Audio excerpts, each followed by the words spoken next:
صبح میری رحمتوں سے بھری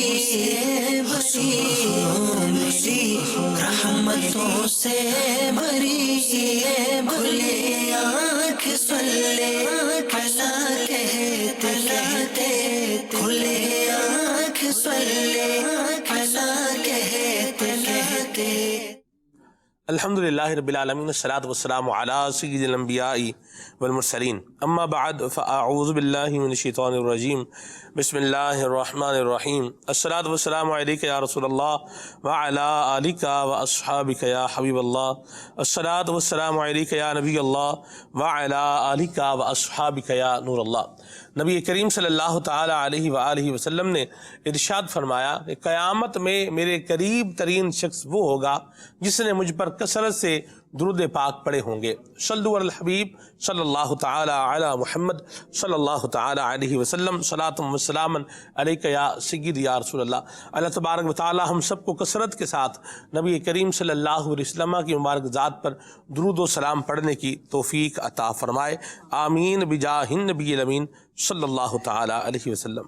آئیے تلاوت کلام پاک سورہ زمر کی سماعت فرمائیے۔ اعوذ باللہ من الشیطان الرجیم بسم اللہ الرحمن الرحیم قد قالها الذین من قبلهم فما اغنى عنهم ما كانوا یکسبون۔ ان سے پہلوں نے بھی ایسی ہی بات کہی تھی تو ان کی کمائیاں ان کے کچھ کام نہ آئیں۔ یعنی کفار مکہ سے پہلے جو لوگ گزرے ہیں انہوں نے بھی یہی بات کہی تھی کہ یہ نعمتیں تو ہمیں ایک علم کی بدولت ملی ہیں۔ مفسرین فرماتے ہیں کہ پہلوں سے مراد قارون اور اس کی قوم ہے۔ قارون کو جب جناب موسیٰ علیہ السلام نے 1000واں حصہ اس کی دولت کا 1000واں حصہ بطور زکوٰۃ دینے کا جب حکم جو ہے وہ ارشاد فرمایا تھا تو اس نے بھی یہ کہا تھا انما اوتیت علی علم عندی، کہ یہ تو میں چونکہ علم کیمیا جاننے والا ہوں، سونا کیسے بناتے ہیں یہ طریقہ میں جاننے والا ہوں، لہذا یہ تو میرے علم کی بدولت یہ میرے اوپر کمال ہوا ہے۔ اللہ ہمیں اس طرح کی بری باتیں کہنے سے محفوظ فرمائے، اور جو بھی انعام ہو، جو بھی فضل ہو، اس کی نسبت ذات باری تعالیٰ کی طرف کرنے کے اللہ ہمیں سعادت بھی نصیب فرمائے، آمین۔ اور قارون کی قوم چونکہ اس کی اس بےہودہ گوئی پر راضی رہی تھی اس لیے وہ بھی کہنے والوں میں شمار ہوئی۔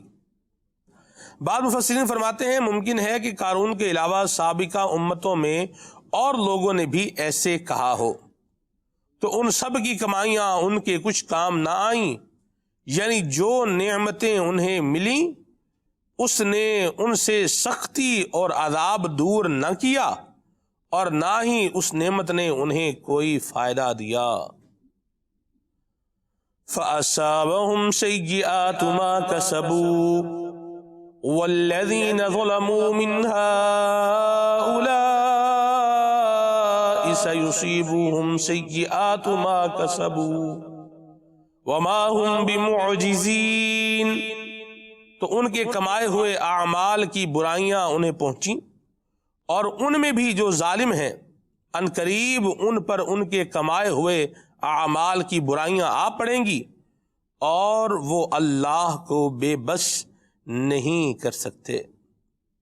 یعنی پہلے لوگوں نے جو برے اعمال کیے تھے تو ان کی سزائیں انہیں ملیں، اور اے حبیب صلی اللہ علیہ وسلم آپ کے ہم اثر وہ لوگ جو شرک کر کے اپنی جانوں پر ظلم کر رہے ہیں ان قریب پہلوں کی طرح ان پر بھی اپنے کفر اور گناہوں کی سزائیں آ پڑیں گی۔ اللہ تبارک و تعالی ہم سب کو محفوظ فرمائے، اچھے اعمال، اچھے اخلاق اور اچھے کردار کو اللہ ہمیں اپنانے کی توفیق عطا فرمائے، اور اللہ کریم ہم سب کو سچی توبہ کی بھی توفیق عطا فرمائے۔ آج کا پروگرام کا موضوع جو ہے وہ ہے قطع رحمی۔ یہ آج کے ہمارے پروگرام کا موضوع ہے، انشاءاللہ اس کو ہم لے کر کے آگے بڑھیں گے، آپ کی کالز اور آپ کے میسیجز بھی شامل کریں گے۔ عدنان بھائی ہمارے ساتھ ہیں، آئیے عدنان بھائی سے کلام سنتے ہیں۔ صلوا علی الحبیب صلی اللہ تعالی علی محمد. صلو علی الحبیب صلی اللہ تعالی علی محمد صلی اللہ علیہ وسلم. صلاۃ و سلام علیک یا سیدی یا رسول اللہ. صلی علی نبینا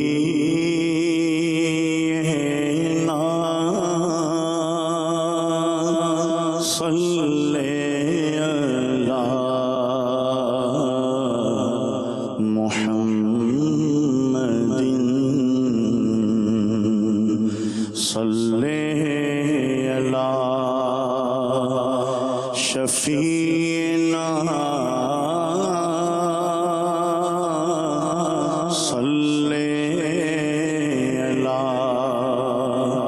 محمد. وہ جو نہ تھے تو کچھ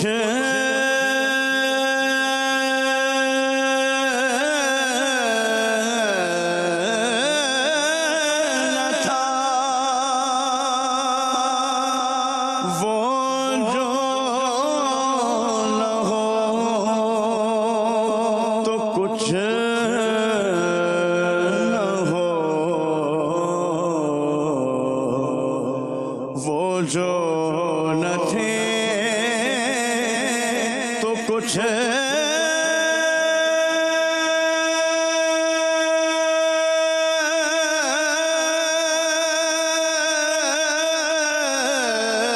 نہ تھا. وہ جو نہ ہو تو کچھ نہ ہو. جان ہے وہ جہان کی جان ہے تو جہان ہے. پڑھیے صلی علی کریمنا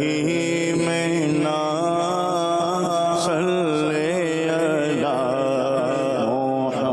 محمد.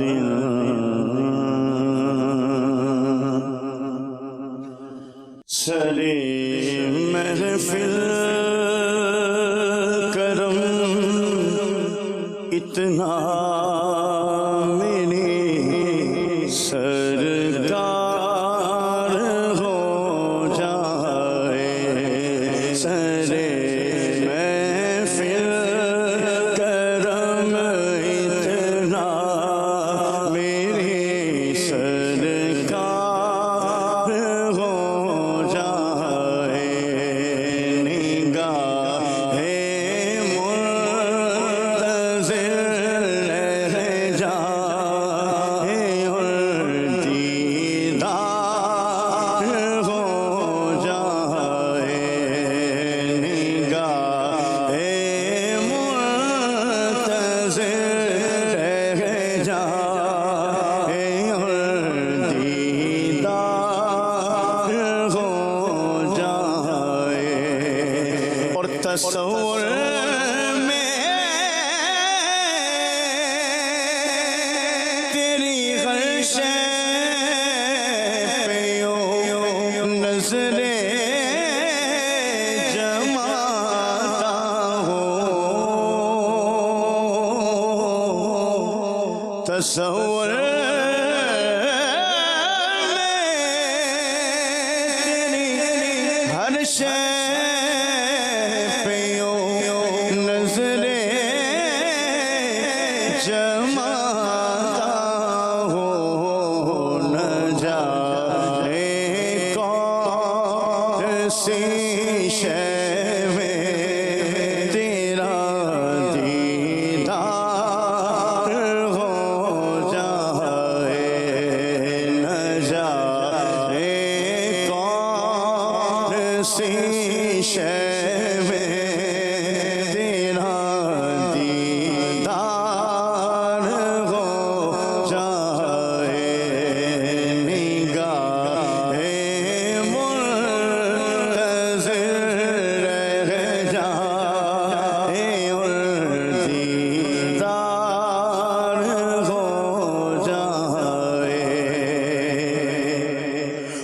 فنا اتنا تو ہو جاؤں میں تیری ذات عالی میں، فنا اتنا تو ہو جاؤں میں تیری ذات عالی میں، جو مجھ کو دیکھ لے اس کو تیرا دیدار ہو جائے، جو مجھ کو دیکھ لے اس کو تیرا دیدار ہو جائے، نگاہ منتظر رہ جائے اور دیدار ہو جائے، اور غلام مصطفیٰ بن کر میں بک جاؤں مدینے میں،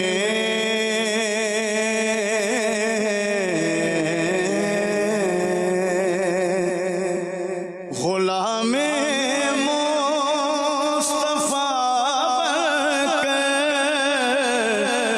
میں بک جاؤں مدینے میں، نبی نام پر سودا سر بازار ہو جائے، نبی نام پر سودا سر بازار ہو جائے، نگاہ منتظر رہ جائے اور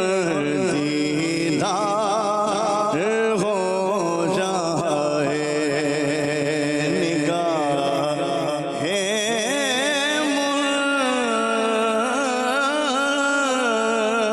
منتظر رہ جائے اور دیدار ہو جائے۔ ماشاءاللہ، اللہ تبارک و تعالی ہم سب کو نبی کریم صلی اللہ تعالی علیہ وآلہ وسلم کی نگاہ عنایت بھی نصیب فرمائے۔ نبی کریم صلی اللہ تعالی علیہ وآلہ وسلم کے بتائے ہوئے احکامات کے مطابق، آپ کے دیے ہوئے طریقہ کار کے مطابق اللہ کریم ہمیں اپنی زندگی گزارنے کی توفیق عطا فرمائے، اور اس راہ میں جو حائل رکاوٹیں ہیں، چاہے وہ بری صحبتیں ہوں، چاہے وہ انسان کے نفس کی شرارتیں ہوں، اللہ کریم ان کو بھی دور فرمائے، آمین بجاہ النبی الامین صلی اللہ تعالی علیہ وسلم۔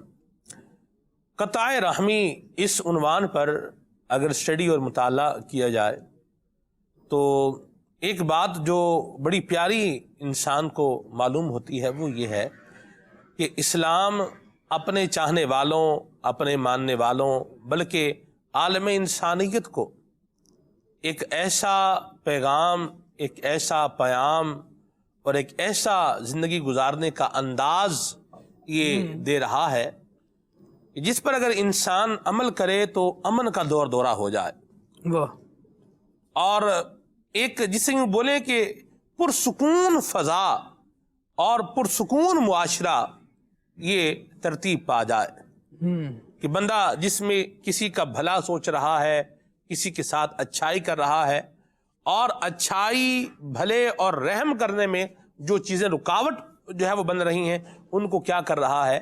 دور کر رہا ہے۔ قطع رحمی یہ آج کا ہمارا موضوع ہے، اس پر ہم آگے بڑھیں گے۔ جب یہ ہوتا ہے، قطع رحمی جب کی جاتی ہے، تو پھر یوں سمجھیے مدنی چینل کے ناظرین، اس کا سب سے پہلا نقصان جو انسان کو دنیاوی اعتبار سے دیکھا جائے جو ہوتا ہے وہ یہی ہے کہ پھر یہ کسی کو نہیں پوچھتا تو کل کو خالد بھائی اسے پوچھنے والا بھی کوئی نہیں ہوگا. کیا فرمائیں گے؟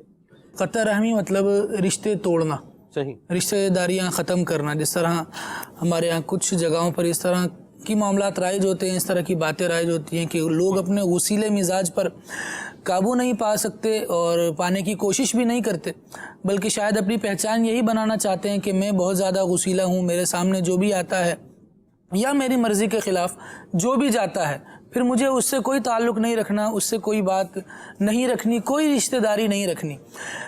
اس طرح کا مزاج جو ہوتا ہے رشتہ داریاں کاٹنے والا، رشتہ داریاں ختم کرنے والا، یہ اسلام کو پسند نہیں ہے اور شریعت اسلامیہ اس کی پذیرائی نہیں کرتی. جی بالکل. بلکہ شریعت جوڑنے کے لیے ہے، لوگوں میں اتحاد، اتفاق اور ان کی برکات پیدا کرنے کے لیے ہے. سبحان اللہ. جبکہ اس طرح کا چڑچڑا مزاج، غصیلہ مزاج، یہ اسلام کے بتائے ہوئے طریقہ کار سے بھی ہٹ کر ہے. جی بالکل. اور بالآخر بندے کو تنہا اور اکیلا کر دیتا ہے.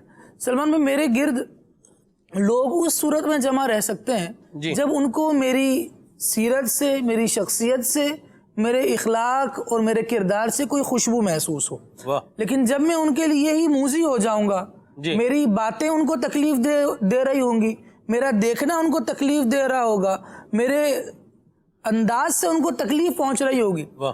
تو بالیقین وہ میرے گرد سے دور ہٹتے چلے جائیں گے. درست فرمایا. نبی رحمت صلی اللہ تعالیٰ علیہ وآلہ وسلم خود رحمت للعالمین ہے، لیکن اخلاق کا کتنا بڑا کردار انسان کی اپنی زندگی میں ہوتا ہے اور اس کے ان احباب پر اس کا اثر پڑتا ہے جو اس کے ارد گرد رہنے والے ہوتے ہیں. ذرا اس بات سے اندازہ لگائیے کہ رب العالمین نے قرآن میں ارشاد فرمایا فَبِمَا رَحْمَةٍ مِّنَ اللَّهِ لِنْتَ لَهُمْ، جی کہ محبوب صلی اللہ تعالیٰ علیہ وآلہ وسلم آپ کا نرم مزاج ہونا یہ لوگوں کے لیے بڑی رحمت ہے. وَلَوْ كُنْتَ فَظًّا غَلِيظَ الْقَلْبِ لَانْفَضُّوا مِنْ حَوْلِكَ، اگر آپ ترش روح ہوتے، سختی والا مزاج آپ کا ہوتا، تو جو لوگ آپ کے ارد گرد جمع ہیں لَانْفَضُّوا مِنْ حَوْلِكَ، جی اس برے مزاج کی وجہ سے یہ لوگ دور ہو سکتے تھے. نبی رحمت صلی اللہ تعالیٰ علیہ وآلہ وسلم کی اپنی ذات خود رب العالمین جل وعلا نے کتنی پیاری ذات بنائی ہے، لیکن یہاں اخلاقیات کو بھی بیان کیا جا رہا ہے کہ اگر بندے کی اخلاقیات خراب ہوں، اس کی عادات، اس کے اطوار خراب ہوں اور اس کے مزاج میں گڑبڑ ہو تو پھر لوگ اس کے گرد نہیں رہ سکتے.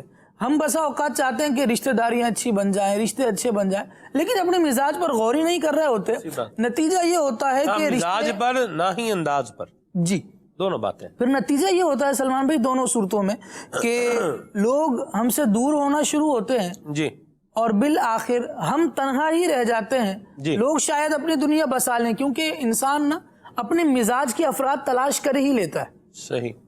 تو وہ تو جن میں یہ چیز باقی ہے نا کہ مجھے کسی کے ساتھ مل کر رہنا ہے، وہ بالآخر کہیں جائے گا تو کسی کے ساتھ مل کر رہ پائے گا. لیکن جو خود تنہائی کا قیدی ہو جائے، نہ وہ اپنے ساتھ کسی کو رکھ سکتا ہے اور نہ ہی کوئی اس کے ساتھ رہنا پسند کرتا ہے. پھر لوگ نہ خوشی کے موقع پہ پوچھتے ہیں نہ غمی کے موقع پہ پوچھتے ہیں. کیوں پوچھیں گے سلمان بھائی؟ جی اگر ایسے مزاج کے بندے کو میں نے اپنی خوشی کے موقع پہ پوچھنا ہے اور مجھے پتا ہے کہ اس نے آ کر میری خوشیوں کا بیڑا غرق ہی کرنا ہے، میری خوشیوں سے یوں سمجھے کہ اس کا جو ایسنس ہے وہ نکال ہی لینا ہے، لوگ اس کو دیکھیں گے صحیح، شاید میری وجہ سے کچھ چیخیں پکارے نہیں، کچھ گڑبڑ نہ مچائیں، لیکن ان کی کم از کم مسکراہٹ پھیکی پڑ جائے گی. اللہ اکبر. اور وہ پھیکی مسکراہٹ کے ساتھ کسی جگہ پر موجود ہونا یہ انسان کے اپنے لیے بھی تکلیف دہ ہوتا ہے، کیونکہ اس کو پتا ہوتا ہے کہ اب جو میرا پریزنس ہے یہ منافقانہ طور پر ہے، میرا دل خوش نہیں ہے، میرے چہرے پر اسمائل ہے. مفتی قاسم صاحب نے آپ کو یاد ہوگا ایک بات ارشاد فرمائی تھی کہ حقیقی مسکراہٹ وہ ہوتی ہے جو لبوں کے ساتھ ساتھ آنکھوں سے بھی چھلک رہی ہو. ماشاءاللہ. کبھی کبھار ہم ہونٹ تو شاید کھلا لیتے ہیں، اپنے باتیں کھل جاتی ہیں، کیا کھل جاتی ہیں دونوں صورتوں میں، لیکن آنکھیں ہماری اس کے بالکل برعکس جا رہی ہوتی ہیں. ایسی بات حقیقی مسکراہٹ نہیں ہوتی، اس کے پیچھے دل کی خوشی نہیں ہوتی، اس کے پیچھے قلبی میلان نہیں ہوتا. نتیجتاً اس مسکراہٹ کا جو نتیجہ آنا چاہیے نا وہ بھی نہیں ہوتا. اس کا سبب بنتے ہیں وہ افراد جن کے مزاج میں لڑائی جھگڑا ہے جن کے مزاج میں زیادہ تیزی. اللہ محفوظ فرمائے. ایسے لوگ پھر کہتے بھی سنائی دیتے ہیں یار ہمیں تو کسی نے عید مبارک بھی نہیں بولا. اوہو.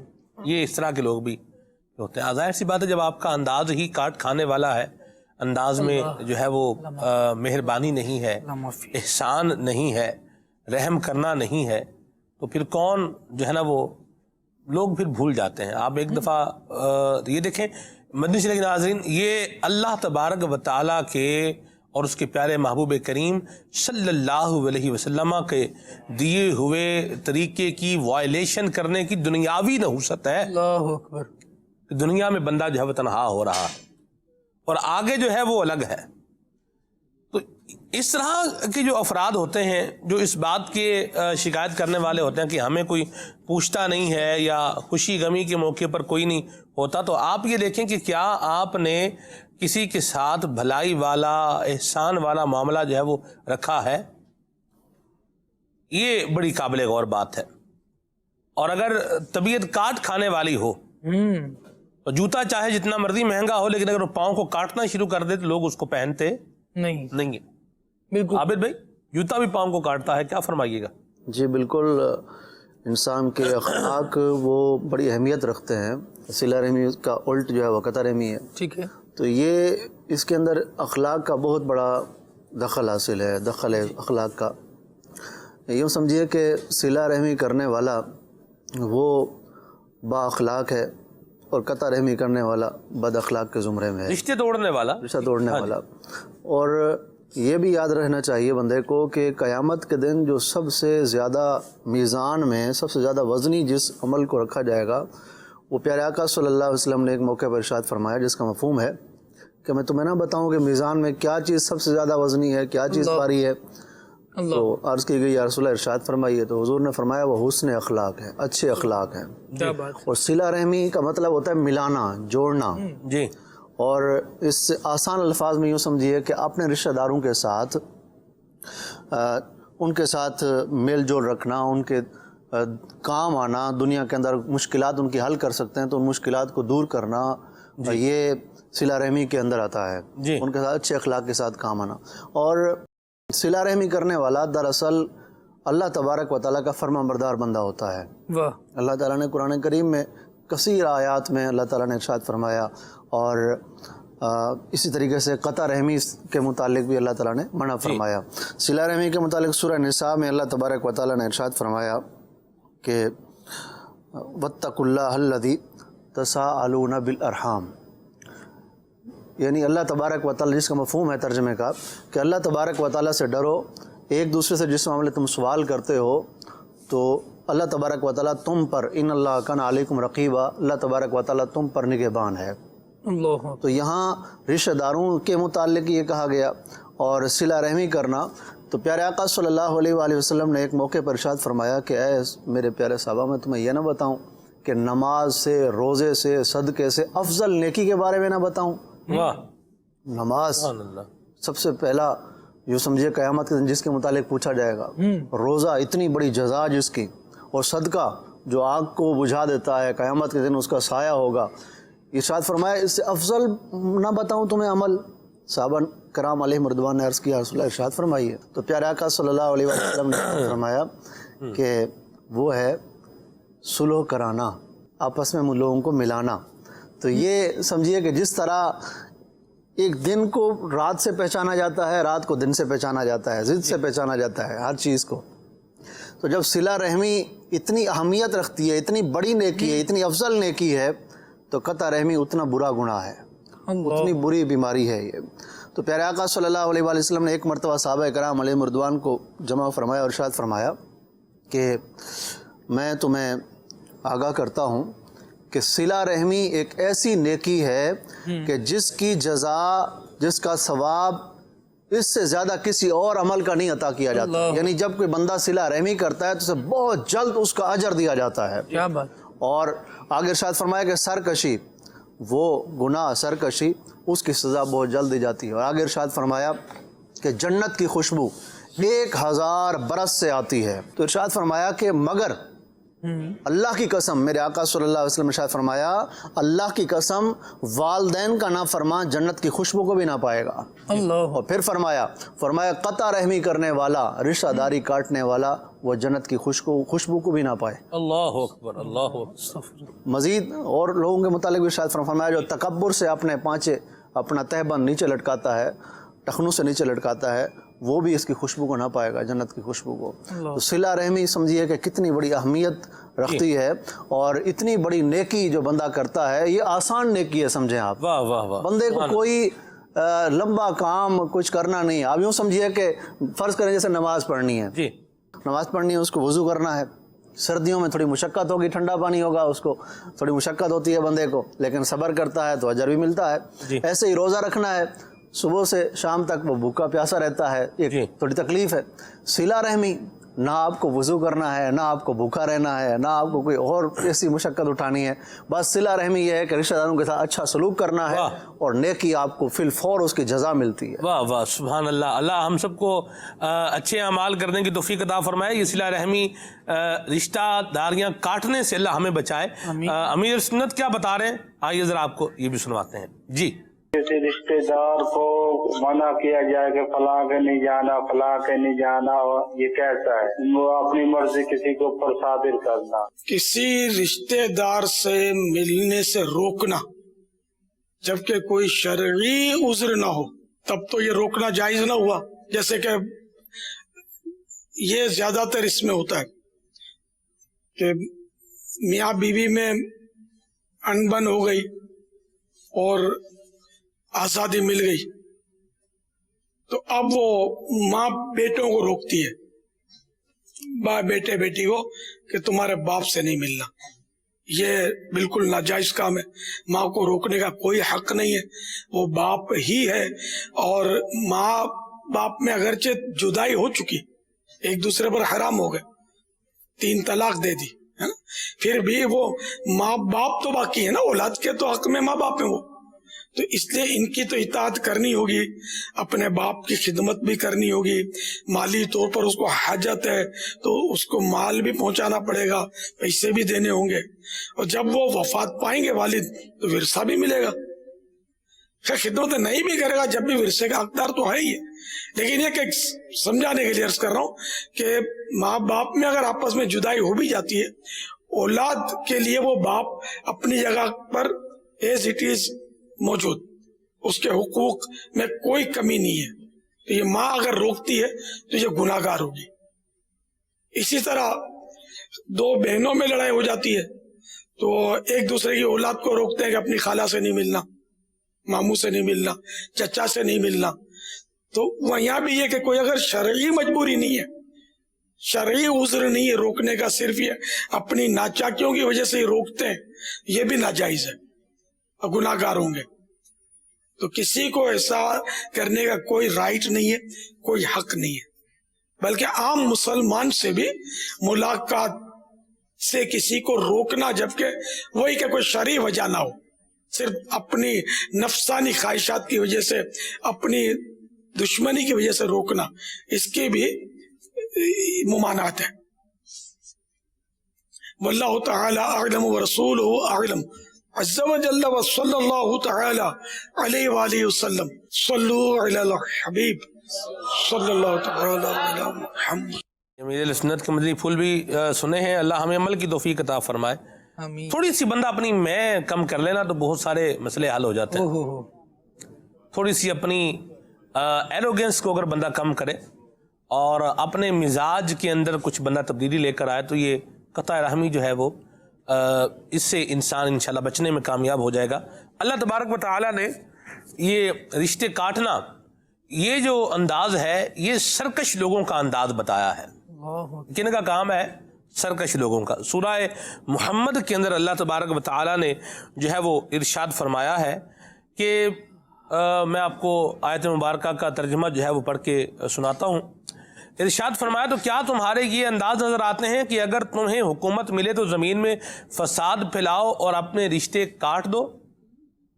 تو یہ انداز جو ہے رشتے کاٹنا، یہ سرکشوں کا انداز ہے، اپنی ذاتی انانیت پر، یا اپنے ذاتی کسی معاملے کی بنا پر یا بعض اوقات چھوٹی چھوٹی باتوں پر بھی لوگ جو ہے وہ رشتے ختم کر دیتے ہیں، تو یہ بھی کوئی اچھا طریقہ نہیں ہے. اس پر ہم جو ہے وہ آج بات کر رہے ہیں.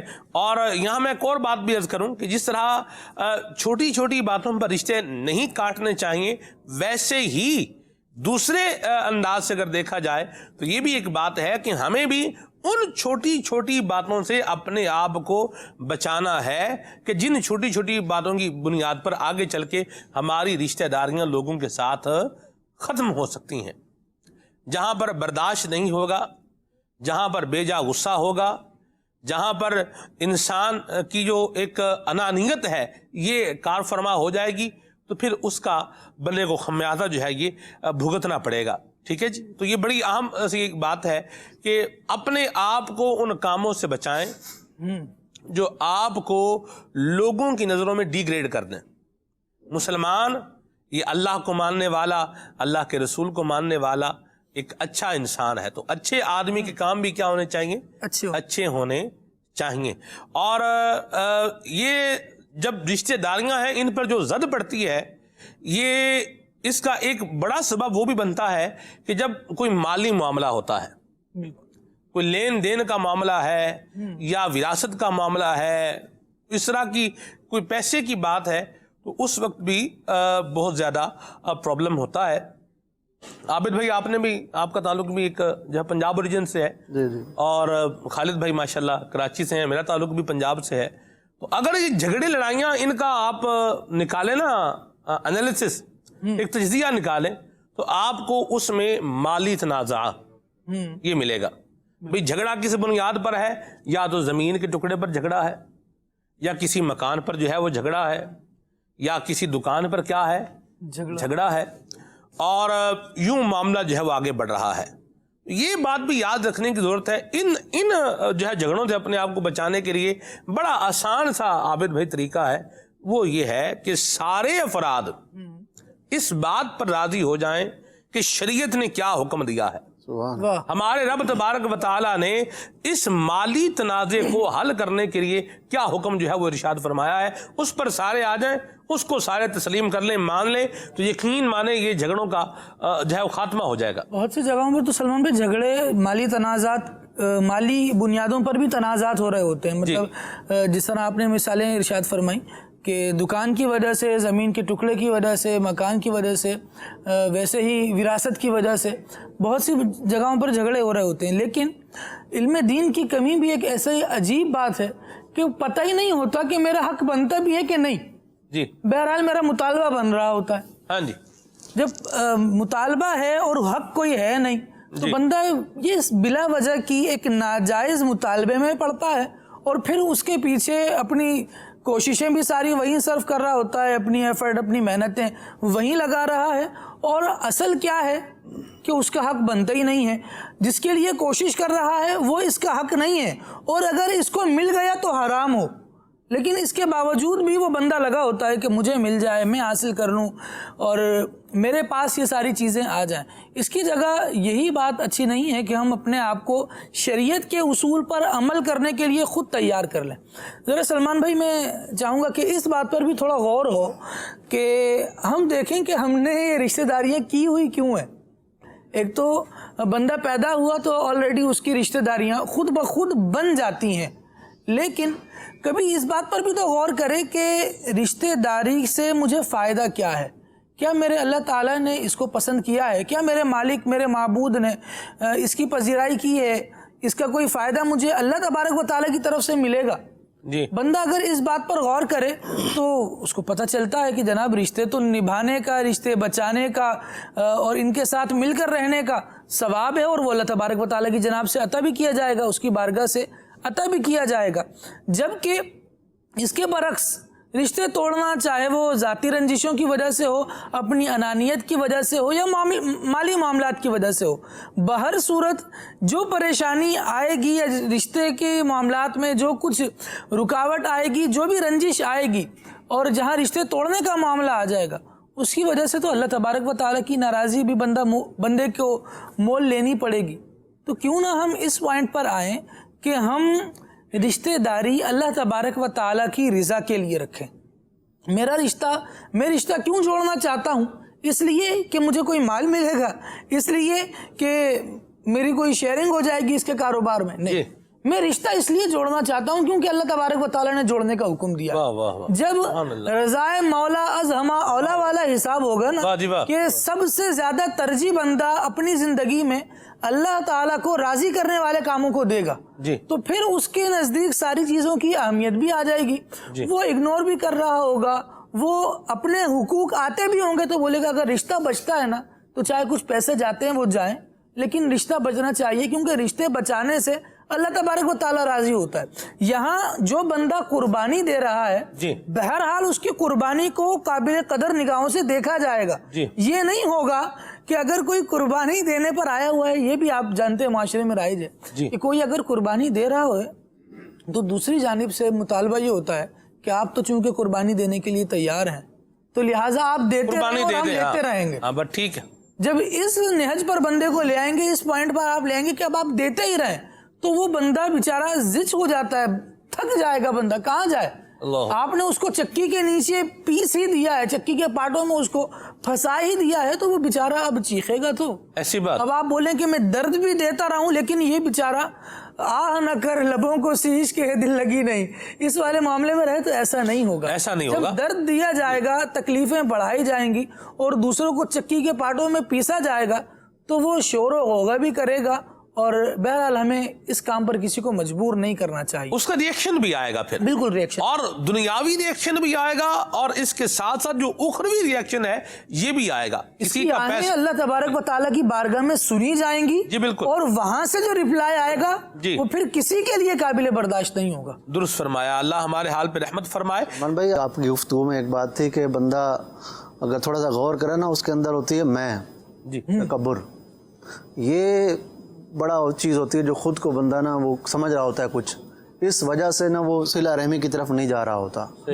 وہ اپنے آپ کو کچھ سمجھ رہا ہوتا ہے کہ میں جھکوں، میں ایسا کروں، میں ایسا کروں، میرے ساتھ میں چیز دے دوں، میں گھر دے دوں، میں گھر دے دوں. وہ جب یہ اس کے اندر چیز آ جاتی ہے نا تو سمجھیں پھر صلہ رحمی سے وہ دور ہوتا چلا جاتا ہے. پیارے آقا صلی اللہ علیہ وآلہ وسلم کی زندگی مبارک جس کے بارے میں اللہ تبارک و تعالیٰ نے ہمیں فرمایا لقد کان لکم فی رسول اللہ اسوۃ حسنہ، حضور علیہ الصلوۃ والسلام کا قول فعل وہ صلہ رحمی سے بھرا ہوا ہے پیارے آقا صلی اللہ علیہ وسلم کا. تو بندہ تھوڑی دیر کے لیے غور کرے اپنے اندر کہ میرے اندر کہیں تکبر تو نہیں ہے، اکیلا بیٹھ کے سوچ لے میں ایسا کیوں کر رہا ہوں، اپنے آپ کو مخاطب کرے.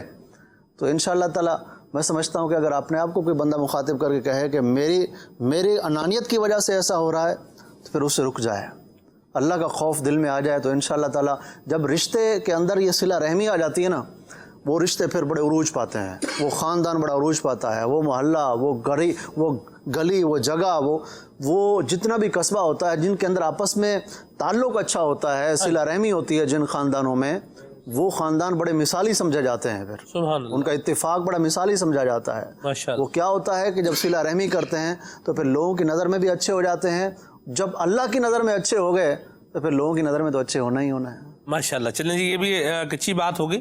اور جو ہم جس پوائنٹ کو ہم لے کر چل رہے تھے وہ یہ بھی تھا کہ مالی تنازع اگر آپس میں ہے، کوئی فائنینشیل ڈسپیوٹ ہے، کوئی جائیداد کا پرابلم ہے آپس میں بہن بھائیوں میں یا جن رشتہ داروں میں بھی یہ تنازع ہو سکتا ہے، تو اس کو شریعت مطہرہ کے بنائے ہوئے اصول کے مطابق حل کر لیں. 2 لفظوں کی بات ہے، لمبی چوڑی کہانی یہ نہیں ہے. اور مجھے بڑے افسوس کے ساتھ یہ بات جو ہے وہ کہنی پڑ رہی ہے کہ بعض اوقات ماں باپ ہی ایک بھائی کے ساتھ جو ہے وہ اس طرح کا معاملہ کر جاتے ہیں، ایک بھائی کے ساتھ یا بہن کے ساتھ جو شریعت کے احکامات کی وائلیشن ہوتا ہے. تو یہ بھی نہیں کرنا چاہیے. یعنی اگر ماں کی وراثت مل رہی ہے اولاد کو تو بعض اوقات باپ جو ہے وہ کسی ایک کی سائڈ لے لیتا ہے اور دوسرے بچوں کو جو ہے وہ محروم کر دیتا ہے. اور اگر جو ہے وہ باپ کی وراثت جو ہے وہ مل رہی ہے تو ماں بعض اوقات کیا کرے گی، کسی ایک بچے کی یا ایک بیٹی کی جو ہے وہ فیور میں اپنا ووٹ جو ہے وہ ڈال دے گی یا اس کے حق میں ایک بات کہہ دے گی یا چیز جو ہے وہ اسی کے حوالے کر دے گی. تو یہ بھی طریقہ درست نہیں ہے. وراثت کیسے تقسیم ہونی ہے اس کا شریعت نے ہمیں اصول دیا ہوا ہے، قرآن کریم نے رہنمائی دی ہوئی ہے، نبی کریم صلی اللہ علیہ وسلم کی احادیث مبارکہ میں اس کی رہنمائی موجود ہے۔ تو جیسی رہنمائی ہے بالکل ویسے ہی اس کی تقسیم کاری کی جائے، اور اس پر سارے فریق اگر مل کر راضی ہو جائیں تو آپ یقین مانیں اللہ کی جو ہے وہ اطاعت و فرما برداری کرنے کا جو ثواب بھی جو ہے وہ پائیں گے کہ ہم حکم خدا پر عمل کر رہے ہیں، جو اللہ کریم نے ہمارا حصہ رکھا ہے ہم وہ جو ہے وہ لے رہے ہیں، اور اس کے ساتھ ساتھ انشاءاللہ جھگڑوں سے بھی ہماری بچت جو ہے وہ ہو جائے گی۔ اللہ ہمارے حال پر اپنا فضل فرمائے، اور اس میں بھی رحمت والا معاملہ ہونا چاہیے۔ ہمارا حق جو ہے وہ کسی کے پاس اگر ہے تو ہم معاف کر دیں، کوئی بات نہیں، ٹھیک ہے، اگر معاف کر دیں تو اچھی بات ہے، لیکن دوسری طرف حکم یہ ہے کہ جس نے کسی کا حق مارا ہوا ہے وہ حق بھلے ایک بالشت زمین ہی کیوں نہ ہو، یہ حق واپس کرے حقدار کو اور اس سے معافی مانگے۔ دونوں طرح دین اسلام جو ہے وہ ہماری رہنمائی کر رہا ہے۔ اللہ ہمیں عمل کی توفیق عطا فرمائے، اور یہ جو مالی اعتبار سے، وراثت کے اعتبار سے جو جھگڑے، جو پرابلمز، جو رشتے ٹوٹ جاتے ہیں، اللہ تعالی ہمیں اس بیماری سے بھی محفوظ فرمائے۔ آپ کی کال شامل کرتے ہیں، پھر آگے بڑھتے ہیں انشاءاللہ۔ جی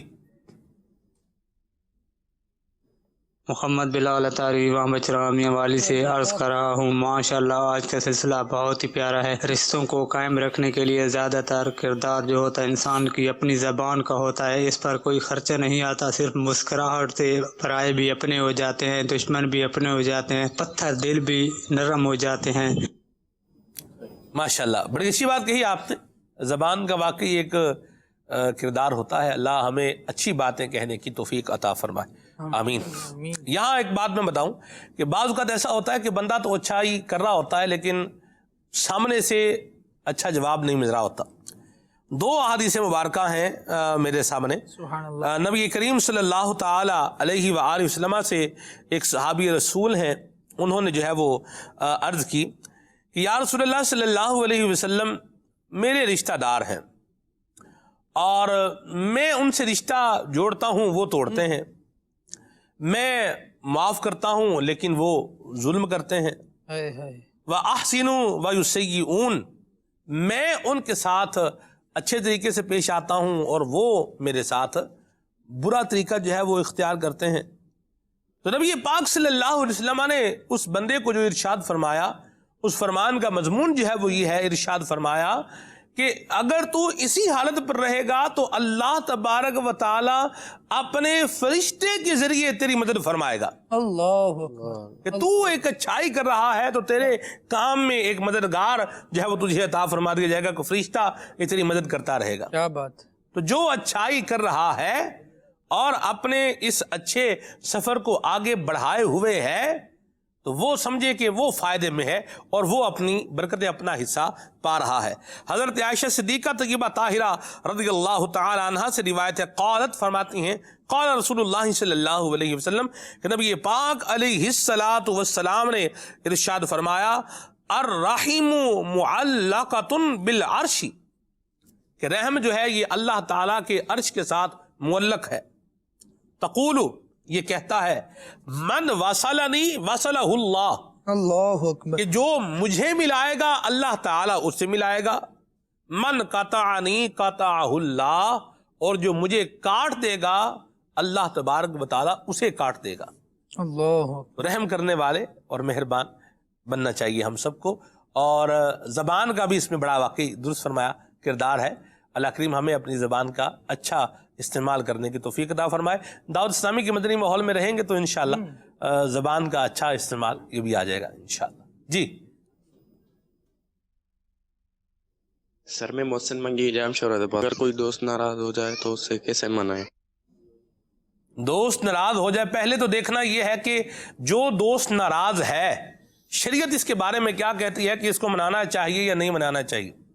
اگر دین اسلام کہہ رہا ہے کہ بھئی اس کو منانا چاہیے تو پھر اس کو راضی کریں، اگر آپ نے کوئی بری بات بولی ہے تو اس کا ایکسکیوز کریں، معافی مانگیں، اور اگر کوئی حق تلف کیا ہے تو حق کی ادائیگی بھی جو ہے وہ کریں۔ تو جو جیسا دین اسلام رہنمائی کر رہا ہے، جیسا ہمیں گائیڈنس دے رہا ہے، اس کے مطابق جو ہے وہ عمل کیا جائے گا۔ ٹھیک ہے، آگے بڑھتے ہیں۔ مجھے عدنان بھائی سے یہ کلام سنا دیں، مزہ خوب رمضان میں آ رہا تھا۔ بھائی واہ، سبحان اللہ۔ جی محمد صدیق اتاری سردار آباد فیصل آباد سے عرض کر رہا ہوں۔ سلمان بھائی آپ کی بارگاہ میں عرض یہ ہے کہ مجھے یہ کلام سنوا دیں۔ آہ پرخوار ہے کیا ہونا ہے، جب وہ غفار ہے کیا ہونا ہے۔ جزاکم اللہ خیرہ۔ ماشاء اللہ۔ راہ پرخار ہے کیا ہونا ہے، پاؤں افگار ہے کیا ہونا ہے۔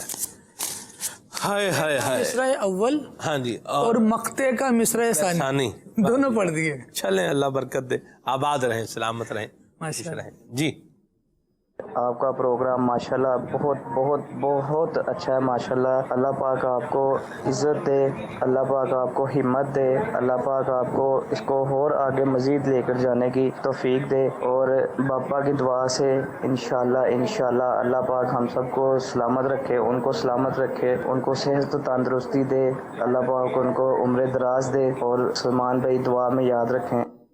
آمین۔ آمین۔ جی جزاک اللہ۔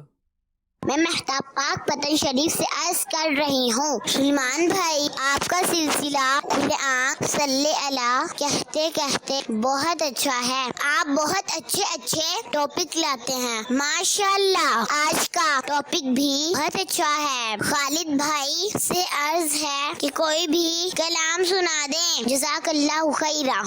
واہ بھائی واہ، ماشاء اللہ۔ جی عدنان بھائی سنائیں گے انشاءاللہ، مل کر سنائیں گے۔ جی انشاءاللہ۔ عدنان بھائی کیسے ہیں آپ؟ الحمدللہ۔ آپ کا حال چال میں نے پوچھا ہی نہیں آج۔ بالکل پوچھ لیا، پروگرام سے پہلے پوچھا ذہن سے نکل گیا، لگتا ہے نہیں پوچھا ہے نا، اسی بات۔ عدنان بھائی ہمارے بزرگ نعت خان ہیں، مطلب قدیم اسلامی بھائی ہیں ہمارے، اور کل میں نے عدنان بھائی کا ایک کلام سنا 20 سال پہلے غالباً مقبوض المدینہ نے کیسٹ جو ہے وہ جاری کیا تھا، ایسی بات ہے۔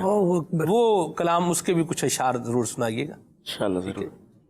تو عابد بھائی، جی عدنان بھائی کی بھی کیا ہی بات میرے لیے حیران کن بات ہے، جی میرے لیے حیران کن بات ہے۔ کون سی جی؟ 20 سال پہلے عدنان بھائی کا مکتبۃ المدینہ کی کیسٹ میں کلام، ہائے ہائے ماشاء اللہ۔ سنتے پھر۔ تو ہم تو ان کو جو ہے نا جامعۃ المدینہ میں جیسے میں آیا 2002 سے تو میں زیارت کر رہا ہوں ماشاءاللہ، کلام پڑھ رہے ہیں، اللہ اور ترقی دے اور عروج عطا فرمائے ماشاءاللہ۔ جی میرا نام محمد محبوب ہند گجرات سے عرض کر رہا ہوں۔ ماشاءاللہ کھلے آنکھ صلی اللہ کہتے کہتے اپنی بہاریں لٹا رہا ہے، اور ماشاءاللہ سلمان بھائی کی آمد مرحبا۔ سلمان بھائی کی کیا بات ہے ماشاءاللہ۔ سلمان بھائی یہ نعت سنا دیجئے۔ تنم فرشودہ جاں پارا زی ہجراں یا رسول اللہ۔ واہ بھائی واہ، بڑی مہربانی جناب، بہت شکریہ، آباد رہیں، سلامت رہیں۔ میری کیا بات ہے، میری کوئی بات نہیں ہے جی، اللہ خیر والا معاملہ فرمائے۔ میں چیز پڑھتا ہوں آپ کے، کل فرمائشیں رہ گئی تھی عدنان بھائی، تو یہ فرمائشیں جو ہے وہ ذرا ان کو نوٹ ڈاؤن فرما لیں، اور ایک دو اشعار سب کے جو ہے نا وہ پڑھتے جائیے گا۔ بنت احمد تاریہ نارووال سے ہیں، حسن و جمال مصطفیٰ کلام ان کو سننا ہے۔ ٹھیک ہے جی، سرگودا سے میسج ہے، اور خالد بھائی سے سوال ہے کہ کیا آپ کی مدنی منی ہے، اگر ہے تو آپ اس کو مدنی چینل پر کب لا رہے ہیں، اور نعت خان سے گزارش ہے کہ کلام سنا رہے، مدینہ یاد آیا ہے۔ جی خالد بھائی، میرا ایک مدنی منا ہے، اور عید پہ آئے تھے ہم ساتھ ہی۔ ماشاءاللہ، چلیں جی آگے بڑھتے ہیں جی۔ جو لوگ اپنے ماں باپ سے قطع رحمی کر لیتے ہیں بلا وجہ، یہ یا بات نہیں مانتے، ان کے لیے کچھ ارشاد فرما دیں شہزاد طاری مظفر گڑھ سے۔ یہ انتہائی اس کو بدبختی ہی کہیں گے، اور کیا کہیں گے۔ اللہ تعالی ہمیں ماں باپ کی نافرمانی سے بچائے۔ ماں باپ بڑی قربانیاں دیتے ہیں مدنی چینل کے ناظرین، میں صحیح بتاؤں، اس پر اولاد کبھی غور کرے نا، بالخصوص وہ اولاد جن کی اپنی اولاد ہے، وہ غور کرے۔ یہ غور اس وقت صحیح پتہ چلتا ہے جب ماں باپ دنیا سے جا چکے ہوتے ہیں، اور اپنی اولاد جب بڑی ہوتی ہے نا، بندے کو پھر پتہ چلتا ہے، پھر وہ آرزویں کرتا ہے کاش میرے والدین آج ہوتے، میں ان کی خدمت کرتا، آج ہوتے میں ان کے ساتھ بھلائی کرتا جی یہ اس وقت پتہ چلتا ہے. اللہ ہمارے حال پہ رحمت فرمائے. ابھی ہیں تو ان کی خدمت کریں. ماں باپ نے بڑی قربانیاں دی ہیں ہمارے لیے, یہ بات ماننے والی بات ہے. بے شک بے شک. ہم اپنی اولاد کے لیے دے رہے ہیں نہیں دے رہے, اس پر غور کر لیں. جن کی اپنی اولاد ہے وہ غور کر لیں کہ ہم اپنی اولاد کی خاطر قربانی دے رہے ہیں یا نہیں دے رہے. عابد بھائی کل رات کو آپ اندازہ لگا لیں کہ کم و بیش 1:25 سے 2:10 تک میں اپنے بچوں کو جو ہے نا وہ پنکھا ان کو مطلب وہ اس سے ہوا دیتا رہا ہوں میں. ہاں جی, تو یہ کیا ہے آپ. اچھا مجھے خود بھی اپنے 10 منٹ ان کو مطلب کر کے ایک پھر بھی اٹھ نہ جائیں, تو یہ ماں باپ یوں اولاد کو پالتے ہیں جس طرح ہم اپنے بچوں کے لیے کریں نا, ہمارے ماں باپ نے بھی ہمارے لیے ایسے ہی کیا ہے. تو ماں باپ کی نافرمانی کرنا یا ان سے تعلق توڑ دینا یا ان کی خیر خواہی نہ کرنا یا ان کا خیال نہ کرنا, یہ بدبختی والی بات ہے, محرومی بہت. بلکہ فرمایا گیا کہ برباد اور ہلاک ہو جائے وہ شخص کہ جو اپنے والدین دونوں یا دونوں میں سے کسی ایک کو بڑھاپے میں پائے اور ان کی خدمت کر کے اپنی بخشش نہ کروائے. اللہ ہمیں بچائے. یہ کام دعوت اسلامی کی مدنی محل میں بچتا رہیں گے تو یہ چیزیں ذہن میں آئیں گی انشاءاللہ. ہم دیکھتے ہیں اولاد خالد بھائی اور بھی بہت سارے لوگوں کی مطلب وہ ہے, لیکن یہ غور بھی جس پر اللہ کا کرم ہو اسی کو نصیب ہوتا. بہت پیاری بات کی اپنے دعوت اسلامی کے مدنی محل سے وابستہ رہیں گے تو پھر یہ سیکھیں گے. اعتکاف جب ہو رہے تھے اعتکاف تو وہاں ایک نئے نوجوان جو پہلی بار دعوت اسلامی میں آتے, یہاں امیر سنت کی باتیں سنتے, مدنی مذاکرے میں شریک ہوتے, نگران شورا کی گفتگو سنتے, بیان سنتے, والدین کی اہمیت پر جب کلام کیا جاتا, بیان ہوتا, تو وہ لوگ رو رہے ہوتے تھے, تاڑے مار رہے ہوتے تھے, اور ویڈیو جو وہ پیغامات دیتے تھے, سمجھے متاثرات دیتے تھے, تو اس کے اندر وہ رو رہے ہوتے تھے, کہتے کاش ہم پہلے آ جاتے دعوت اسلامی کے مدنی ماحول میں, ہمیں پتہ چل جاتا کہ والدین کی کتنی بڑی عظمت ہے, کتنی بڑی شان ہے. ہم معافی مانگتے ہیں, ہم اب وہ پھر گھر جا کے پھر والدین کے قدموں میں گر کر معافی بھی مانگتے ہیں اور پھر وہ سدھر بھی جاتے ہیں. اللہ ہمیں بھی اچھے اعمال کرنے والا بنا. ماں باپ کو راضی رکھیں, ان کے ساتھ تعلق نہیں توڑنا چاہیے. سلمان بھائی ایک بات میں یہاں عرض کرنا چاہوں گا کہ ہم دیکھیں گزرتے لمحات کے ساتھ, گزرتے دنوں کے ساتھ سہولتیں ہمارے لیے بڑھتی چلی جا رہی ہیں. جی یعنی آج ہم الیکٹرانک جھولے اپنے بچوں کو لا کر دے دیتے ہیں جس میں بچے کو ڈال دیا وہ آٹو ہل رہا ہوتا ہے جھولا, اس کو ہلانا نہیں پڑتا. ہمارے والدین نے جب ہمیں پالا تھا تب ایسی کوئی چیز نہیں تھی. آج رات کو لائٹ اگر کچھ دیر کے لیے بند ہوتی ہے تو ہمیں شاید اٹھ کر پنکھا چلنا پڑتا ہے. یو پی ایس یا دیگر سسٹم موجود ہے, چارجنگ فین بھی بعض جگہوں پر ہوتا ہے, چارجنگ فین موجود ہے. لیکن جب ہم چھوٹے تھے تب الیکٹرسٹی بھی شاید پراپر نظام نہیں تھا اس کا. ہم مجھے یاد ہے خالد بھائی ہمارے گھر میں تو لالٹین ہوا کرتی تھی. لالٹین کئی لوگوں نے تو دیکھی بھی نہیں ہوگی. عدنان بھائی نے دیکھی ہوگی. عدنان دیکھی, میں نے بھی دیکھی. اچھا آپ نے بھی دیکھی, ہمارے گھر میں بھی ہوتی تھی. یعنی بندہ غور کرے کہ اب تو اتنی آسائشیں, اتنی سہولتیں ہیں, اور اس کے باوجود بھی بندہ اگر اپنی اولاد کے لیے کچھ کرتا ہے نا تو وہ ہوتا ہے یار ہم دیکھو کتنی قربانی دے رہے ہیں اپنی اولاد کے لیے, اور ان کو اگر انہوں نے ہماری قدر نہیں کی تو کیا ہوگا. ذرا سوچیں کہ جب سہولتیں یہ نہیں تھیں تب ہمارے ماں باپ نے ہمارے لیے کتنی قربانیاں دی. ان کو ذرا غور کریں اور اس زمانے کو ذرا سوچیں. آج سے 20-25 سال پہلے آپ چلے جائیں, جو بھی آپ کی ایج ہے اس سے ذرا پہلے چلے جائیں اور غور کریں کہ آپ 1 سال کے ہیں اور اس وقت کیا سہولتیں ہیں, اور آپ کے والدین آپ کو سنبھال رہے ہیں, آپ کا احساس کر رہے ہیں. آج مختلف جگہوں پر مختلف حالات ہیں, 1, 2, 3 ڈائپر میں بندہ پورا دن گزار رہا ہوتا ہے. وہ زمانہ جب ڈائپر ہی نہیں ہوتے تھے, ہر تھوڑی دیر بعد بچوں کو نیپی چینج کروانی پڑتی تھی. ایسی بات کس طرح سے گھر والے کام کیا کرتے تھے. اللہ کریم ہمارے والدین پر نظر رحمت فرمائے, وہ جن کے حیات ہیں ان کا سایہ سروں پر دراز فرمائے, صحت سلامتی اور ایمان کامل کی برکتوں کے ساتھ, اور جن کے اس دار فانی سے کوچ کر گئے رب العالمین ان کی مغفرت فرمائے.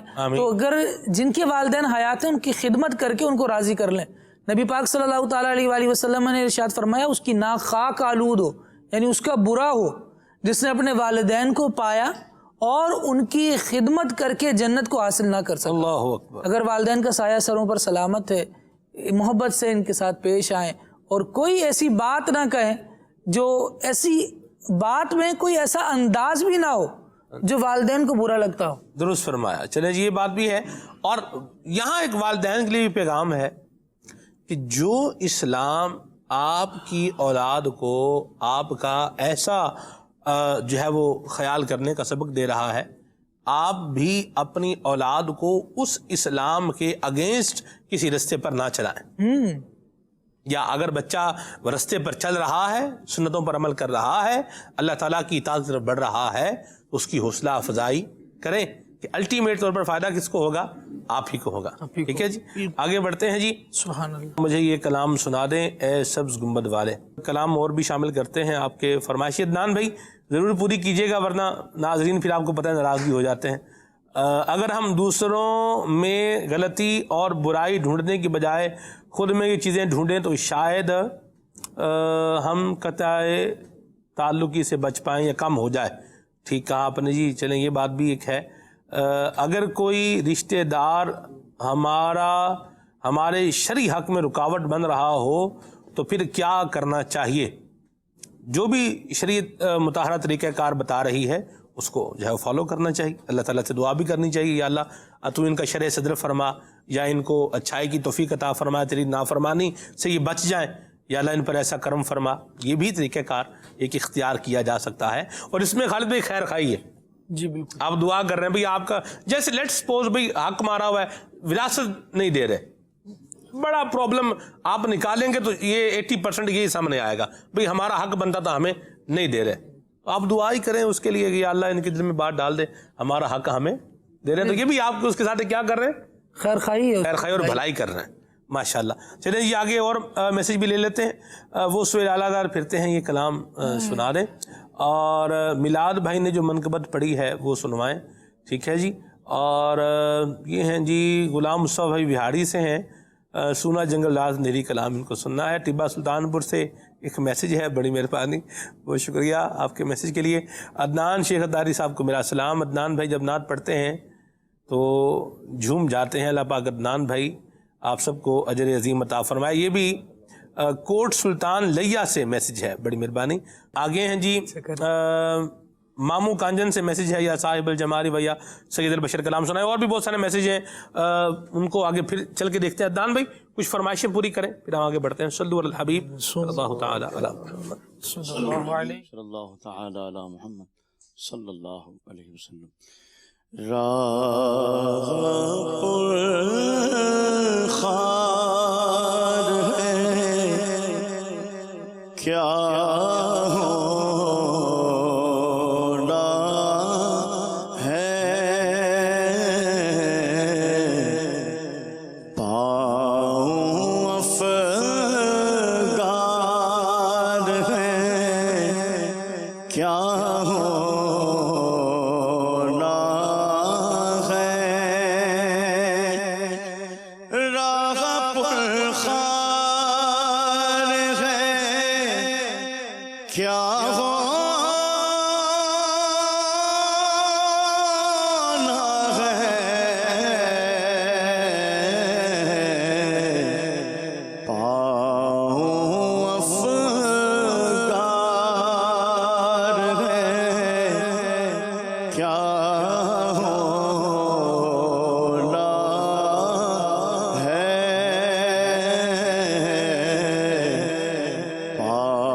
پیش کرتا ہوں. واہ واہ.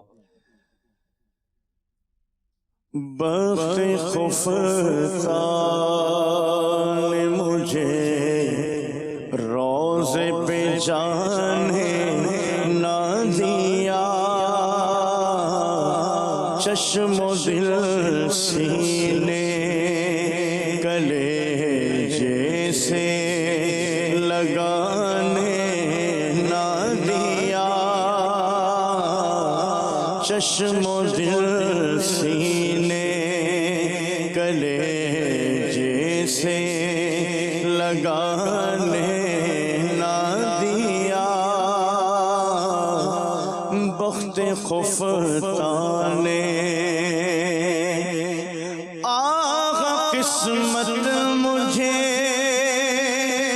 دنیا کے غموں نے روکا،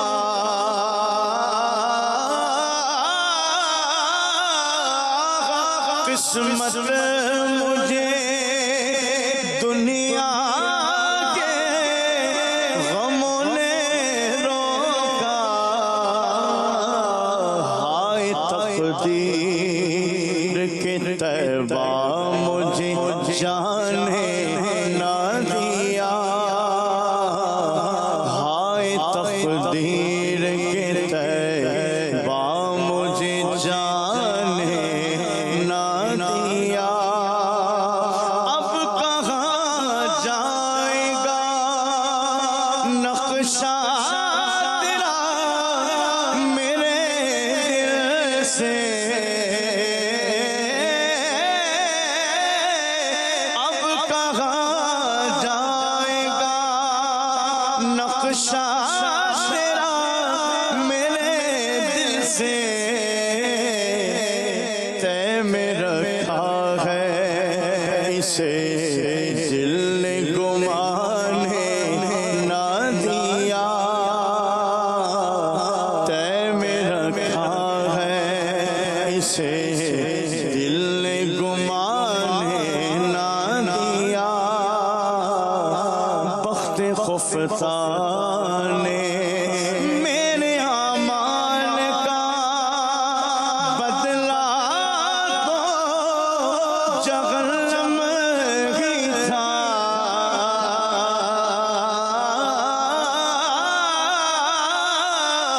میرے اعمال کا بدلہ تو جہنم ہی تھا، میں تو جاتا میرے سرکار نے جانے نہ دیا، میں تو جاتا مجھے سرکار نے جانے نہ دیا، بخت خفتہ نے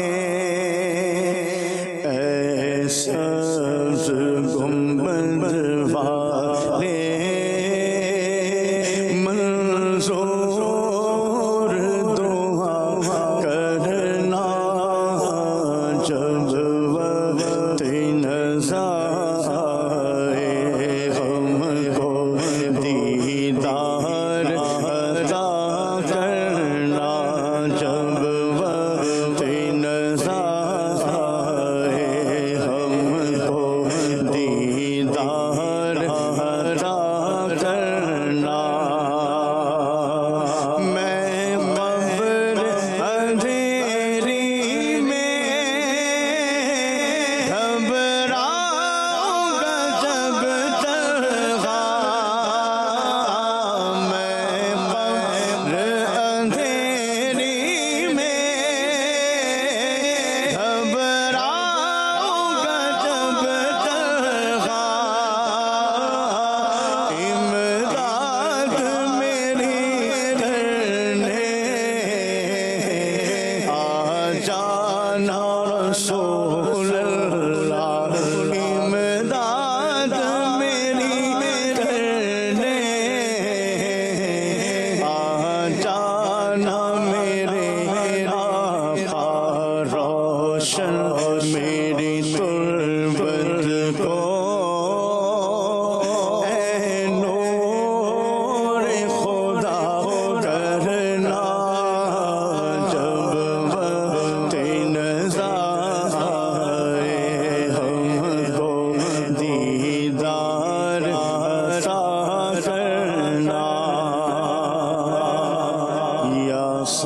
صاحب الجمال ويا سيد البشر يا صاحب الجمال ويا سيد البشر من وجهك المنير لقد نور القمر يا صاحب الجمال ويا سيد البشر يا صاحب الجمال ويا سيد البشر حالت بتا رہی ہے یہ کیف و سرور کی حالت بتا رہی ہے یہ کیف و سرور کی اس انجمن پہ خاص نظر ہے حضور کی اس انجمن پہ خاص نظر ہے حضور کی یہ نسبت رسول کا پیغام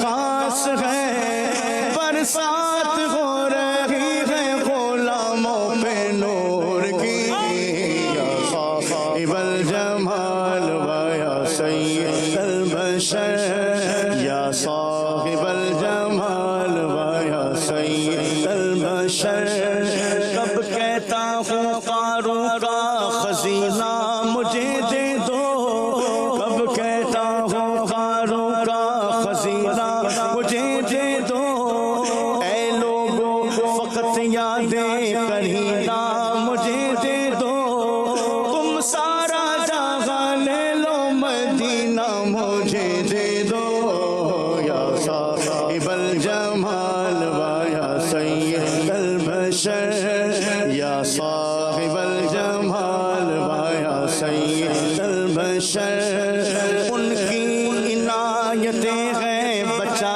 جا رہا ہوں میں ان کی عنایتیں ہیں بچا جا رہا ہوں میں احسان ان کا ہے کہ دبا جا رہا ہوں میں للہ سنبھالیے للہ سنبھالیے مجھے مولا سنبھالیے للہ تھامیے کہ گرا جا رہا ہوں میں یا صاحب الجمال ویا سید البشر یا صاحب الجمال ویا سید البشر من وجهك المنير لقد نور القمر يا صاحب الجمال ويا سيد البشر لا يمكن ثناء كما كان حقه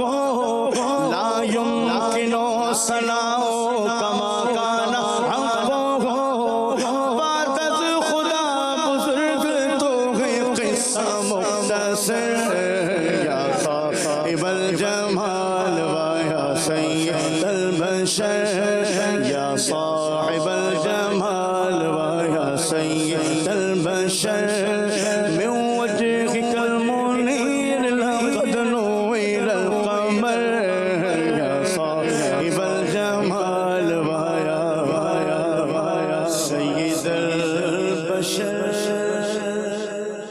واہ جی واہ ماشاءاللہ کلام بھی شامل ہوئے. آئیے اب آپ کو مدنی گلدستہ ہم دکھاتے ہیں ویڈیو کلپ دکھاتے ہیں نیکی کیا ہے. الحمدللہ رب العالمین والصلاة والسلام علی سید المرسلین اما بعد فاعوذ باللہ من الشیطان الرجیم بسم اللہ الرحمن الرحیم الصلاة والسلام علیک یا رسول اللہ وعلی آلک واصحابک یا حبیب اللہ الصلاة والسلام علیک یا نبی اللہ وعلی آلک واصحابک یا نور اللہ. مدنی چینل کے ناظرین آپ دیکھ رہے ہیں سلسلہ کھلے آنکھ صلی اللہ کہتے کہتے کا سیگمنٹ نیکی کیا ہے. آج ہم بڑی ہی پیاری نیکی کے بارے میں سنیں گے. یہ نیکی ہے بیٹیوں کے ساتھ اچھا سلوک کرنا. بیٹیاں اللہ تعالیٰ کی نعمت بھی ہیں, رحمت بھی ہیں, اللہ تعالیٰ کی عنایت بھی ہیں. بیٹیاں اللہ تعالیٰ جنہیں عطا کرتا ہے بڑے مقدر والے وہ لوگ ہوتے ہیں. بیٹیوں کے ساتھ حسن سلوک کرنا بڑی ہی زبردست نیکی ہے. حضرت جابر رضی اللہ تعالی عنہ بیان کرتے ہیں نبی کریم صلی اللہ علیہ وسلم نے ارشاد فرمایا جس کی 3 بیٹیاں ہوں اور وہ ان کی پرورش کرتا ہے اور ان پر رحم کرتا ہے اللہ تبارک و تعالی اسے جنت عطا فرماتا ہے۔ صحابہ کرام نے عرض کی یا رسول اللہ صلی اللہ علیہ وسلم اگر کسی کی 2 بیٹیاں ہوں تو پھر کیا حکم ہے؟ نبی کریم صلی اللہ علیہ وسلم نے فرمایا جس کی 2 بیٹیاں ہوں اس کے لیے بھی یہی فضیلت ہے۔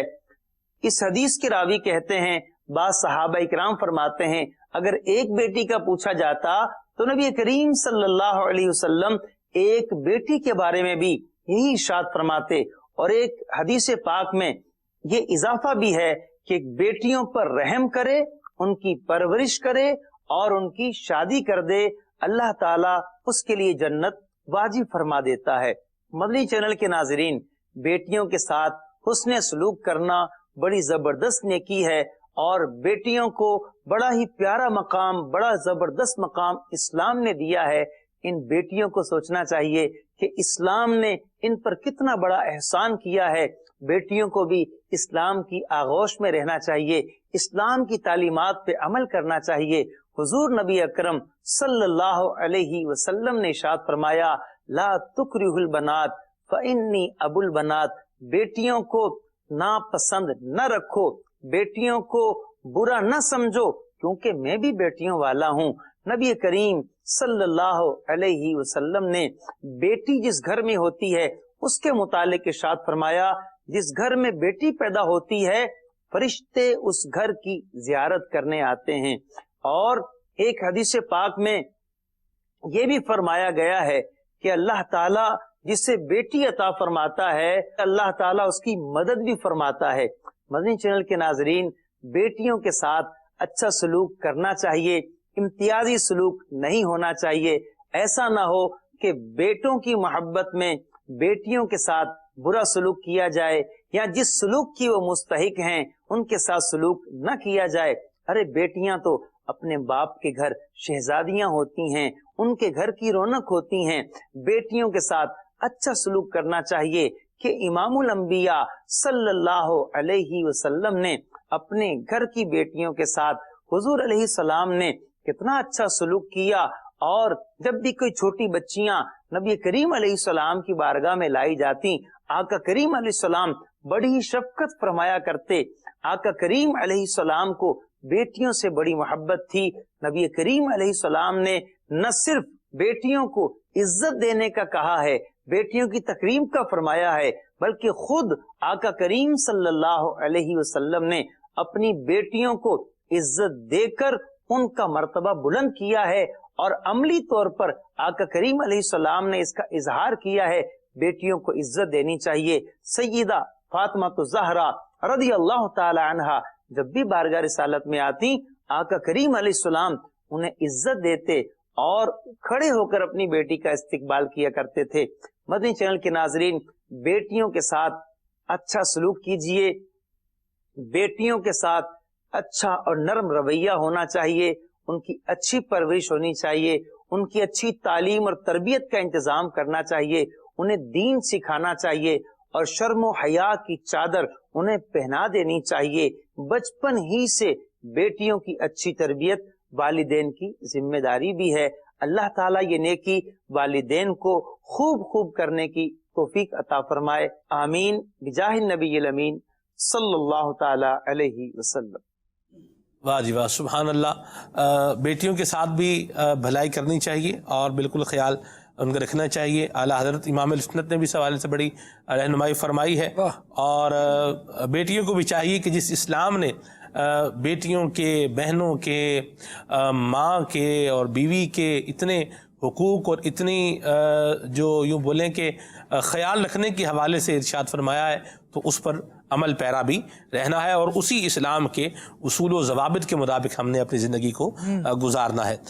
میرے سامنے ایک حدیث پاک ہے، قطع رحمی ہمارے پروگرام کا موضوع ہے، تو آئیے میں آپ کو یہ روایت سناتا ہوں۔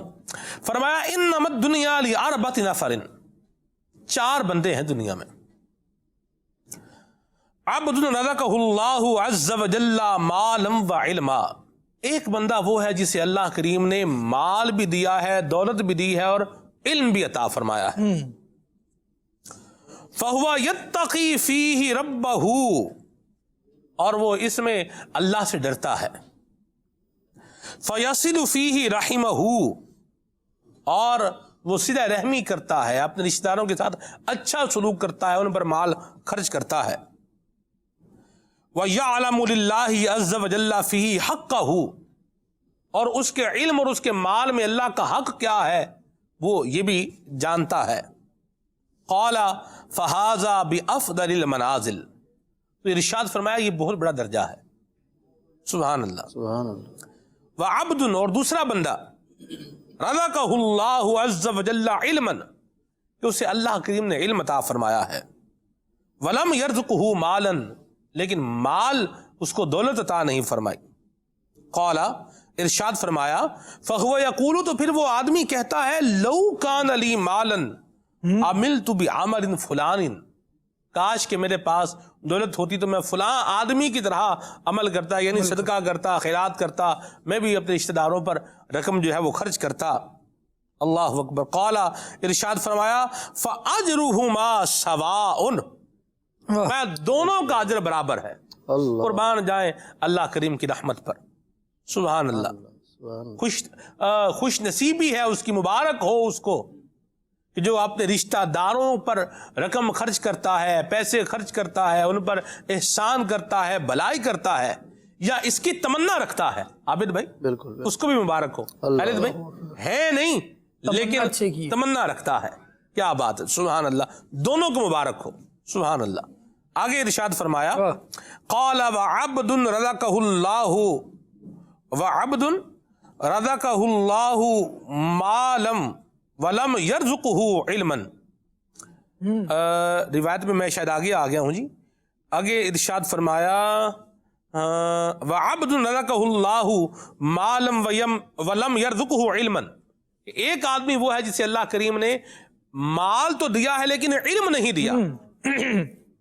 فہو یخبط فی مالہ بغیر علم ولا یتقی فیہ ربہ، کہ اپنے اس مال میں اللہ تعالیٰ سے وہ ڈرتا نہیں ہے اور اس میں خرچ جو ہے وہ کر رہا ہے اللہ اکبر بغیر علم کے. اور ولا یصل فیہ رحمہ، رشتہ داروں کے ساتھ صلہ رحمی بھی نہیں کرتا. ولا یعلم للہ فیہ حقہ، اور اللہ تبارک و تعالیٰ کا حق بھی اس مال میں کیا ہے وہ یہ بھی نہیں جانتا.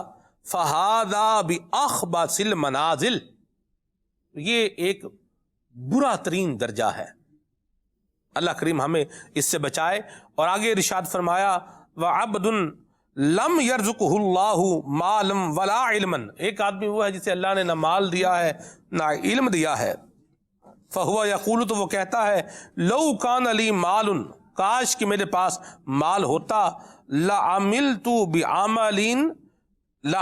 بعمل فلان، تو میں بھی فلاں بندے کی طرح غلط کاموں میں اس کو خرچ کرتا. قال، ارشاد فرمایا، ہی نیتہ، اس کی نیت جو ہے یہ بری ہے. وَوِزْرُهُمَا فِيهِ سَوَاءٌ، دونوں کا وبال برابر ہوگا. تو اس روایت سے جو سیکھنے کی باتیں ہیں وہ دو ہیں. ایک یہ ہے کہ بندہ اللہ تبارک و تعالیٰ سے دولت کا سوال بھی کرے اور علم کا بھی سوال کرے، دونوں کے سوال کرے. اللہ مال بھی دے لیکن ساتھ میں علم بھی جو ہے وہ عطا فرمائے. ایک بات ہے. اور دوسری بات یہ ہے کہ رشتہ داروں کے ساتھ حسن سلوک بھی کرے. ٹھیک ہے. عابد بھائی مزید کچھ بتا رہے ہیں کہ رشتہ داروں کے ساتھ صلہ رحمی کریں گے تو کیا کیا؟ رشتہ داروں کے ساتھ حسن سلوک. حضرت سیدنا ابو طلحہ رضی اللہ تعالیٰ عنہ صحابی رسول جو انصار میں بڑے مالدار صحابی تھے، پیارے آقا صلی اللہ علیہ وآلہ وسلم ان کے باغ میں تشریف لے جاتے جو مدینہ منورہ کے بالکل سامنے تھا، اور اکثر تشریف لے جایا کرتے، یوں سمجھیے کہ نوازا کرتے تھے پیارے آقا صلی اللہ علیہ وسلم. تو وہاں پانی نوش فرمایا کرتے. جب یہ آیت کریمہ چوتھے پارے کی لن تنالوا البر حتی تنفقوا مما تحبون نازل ہوئی کہ تم ہرگز نیکی کو نہیں پہنچ سکتے جب تک تم اپنی پیاری چیز اللہ کی راہ میں خرچ نہ کرو. اللہ اللہ. تو حضرت سیدنا ابو طلحہ رضی اللہ تعالیٰ عنہ پیارے آقا صلی اللہ علیہ وسلم کی بارگاہ میں حاضر ہوئے. عرض کی، یا رسول اللہ صلی اللہ علیہ وسلم، میں اپنا یہ باغ اللہ کے لیے، اللہ کی رضا کے لیے وقف کرتا ہوں، میں آپ کو دیتا ہوں، آپ جو چاہیں جدھر چاہیں آپ خرچ کریں. پیارے آقا صلی اللہ علیہ وسلم نے ارشاد فرمایا، جو تم نے کہا وہ میں نے سن لیا. ہم نے قبول کیا، لیکن میرا یہ مشورہ ہے، پیارے آقا صلی اللہ علیہ وسلم نے فرمایا کہ تم اس باغ کو اپنے رشتہ داروں میں خرچ کر دو۔ تو انہوں نے پھر اس باغ کو اپنے رشتہ داروں میں، اور ایک روایت یہ بھی کہ حضرت حسان بن ثابت ابی بن کعب رضی اللہ تعالیٰ عنہ کو وہ دے دیا۔ تو رشتہ داروں کے ساتھ بھلائی کا حکم اور بالفعل حضرت سیدنا ابو طلحہ رضی اللہ تعالیٰ عنہ نے کیا، اور حضور کے مشورے کے مطابق۔ اور یہ بھی یاد رکھیں کہ صلہ رحمی سے آج لوگ کہتے ہیں جو کوئی وظیفہ دے دو، کوئی عمل بتا دو، رزق میں برکت، رزق میں تنگی ہو گئی، یہ ہو گیا۔ اتنا آسان عمل ہے رزق میں برکت کا صلہ رحمی۔ اللہ، یہ صرف ایک چیز نہیں ہے، صلہ رحمی کریں گے رزق میں بھی برکت ہوگی، عمر میں بھی برکت ہوگی۔ واہ، بندہ کی عمر لمبی ہو رزق نہ ہو تو پریشانی ہے، تو عمر بھی بڑی ہوگی اور رزق بھی ملے گا۔ ایک سے بنی اسرائیل کا واقعہ، نبی کریم رؤوف الرحیم صلی اللہ علیہ وآلہ وسلم نے ارشاد فرمایا کہ بنی اسرائیل میں 2 لوگ رہا کرتے تھے، دو بادشاہ تھے۔ ایک بادشاہ وہ تھا جو لوگوں کے ساتھ جو ہے وہ بھلائی کرتا تھا، عدل کرتا تھا، بھلائی کرتا تھا، ان کے کام آتا تھا، رشتہ داروں کے ساتھ صلہ رحمی کرتا تھا۔ اور دوسرا ظالم بادشاہ تھا کہ جو لوگوں کے ساتھ بھلائی نہیں کرتا تھا، ان کے ساتھ ظلم کرتا تھا اور ان کے اوپر مال خرچ بھی نہیں کرتا تھا۔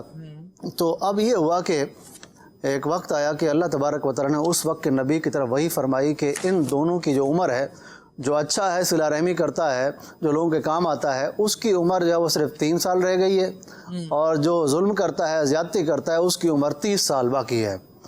اب دونوں کے جو لوگ تھے، رعایا تھے، انہوں نے جیسے ہی سنا اپنے بادشاہ کے بارے میں، دونوں غمزدہ ہو گئے۔ دونوں کس لیے غمزدہ ہو گئے؟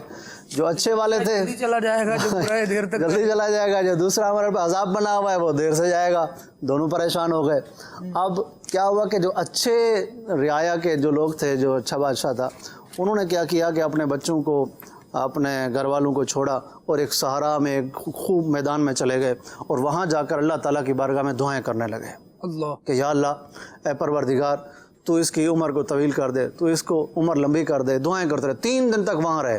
اللہ تبارک و تعالیٰ نے وہی فرمائی اس وقت کے نبی پر، اور فرمایا کہ میں نے ان کی دعاؤں کو قبول فرمایا، انہیں خوشخبری سنا دو، جس کی عمر 3 سال رہ گئی تھی اس کو میں نے 30 سال کر دیا، اور جس کی 30 سال تھی اس کو 3 سال کر دیا۔ اللہ، رزق میں برکت ہوئی۔ صلہ رحمی کے 10 فوائد۔ اس روایت میں یہ بھی دیکھیں کہ ایک بادشاہ جو عدل و انصاف کرنے والا تھا، اللہ تبارک و تعالیٰ نے اس کی رعایا کے دل میں کیسی بات ڈالی کہ وہ جا کر اس بادشاہ کے لیے دعائیں کر رہی ہیں۔ یعنی دنیا میں بھی آپ کے حسن اخلاق کا، ملنسار ہونے کا، یا لوگوں سے خیر خواہی کرنے کا نتیجہ یہ ہے کہ لوگ جب دعا کے لیے آپ کے لیے ہاتھ اٹھائیں گے تو آپ کے لیے خیر مانگیں گے، آپ کے لیے یہ نہیں مانگیں گے یا اللہ یہ ہم پر مسلط ہے، عذاب کی بیڑے غرق کر دے۔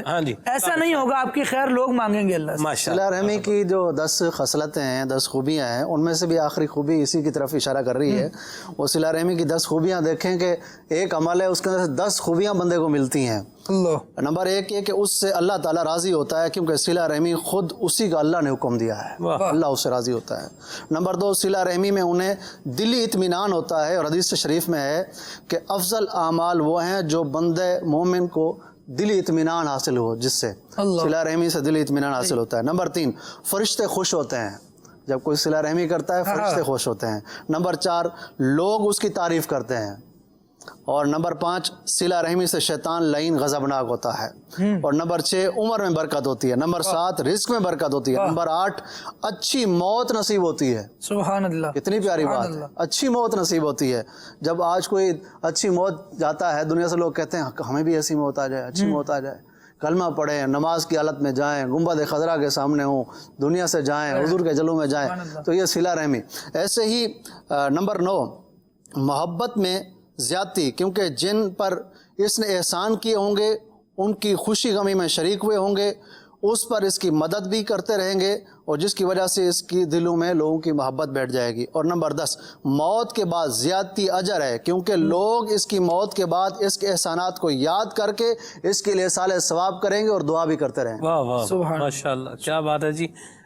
بڑے پیارے مدنی پھول بیان ہو رہے ہیں، بڑی پیاری روایات بھی بیان ہو رہی ہیں۔ اللہ تعالیٰ ہمیں ان پر عمل کی توفیق بھی عطا فرمائے، اور جو اپنائے گا ان اچھے اوصاف کو وہ خیر پائے گا، اور جو ان چیزوں سے دور رہ جائے گا، لڑائیاں بھڑائیاں اپنے ذاتی مفاد کی بنیاد پر، اپنی ذاتیات کے معاملات میں جہاں اپنی ذات کا دخل ہے وہاں پر جو، اور شریعت مطہرہ نے اس سے روکا ہے بندہ وہی کام کر رہا ہے تو پھر ایسا بندہ دنیا اور آخرت میں خسارہ اور نقصان اٹھائے گا. اللہ کریم ہمارے حال پہ رحمت فرمائے. نگران شورا بڑی پیاری رہنمائی فرما رہے ہیں رشتوں کے حوالے سے. آئیے ذرا یہ بھی دیکھیے.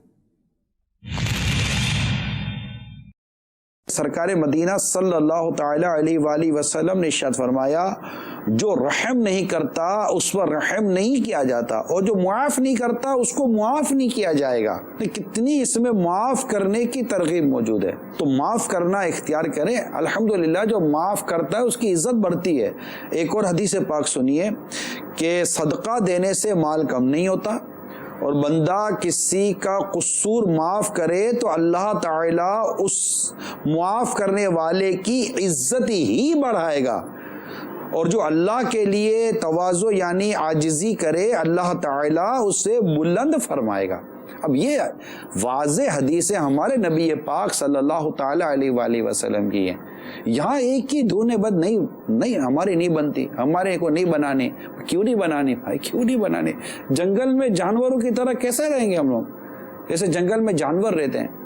ہم تو انسان ہیں اور انسانوں کے ساتھ انسانیت کے ساتھ ہی رہنا پڑے گا. اگر اگلے کی غلطی ہے بھی, اگر وہ بار بار تکلیف دیتا بھی ہے, ہمیں بار بار معاف کر کر ثواب کمانے میں ہمارا نقصان کیا ہے تو معاف کر دینا چاہیے. اگر کوئی واقعی شرعی وجہ ہے, وہ شرعی وجہ اگر وہاں پر ایگزسٹ کرتی ہے تو ٹھیک ہے, چلے اب جناب ہم نے کچھ رشتے کے حوالے سے غور و تفکر کیا, مگر نارملی طور پر, عمومی طور پر, جنرلی طور پر اسباب صرف اپنا ایگو ہوتا ہے. دیکھیں سیدھی سی بات ہے, پہچانے خود کو.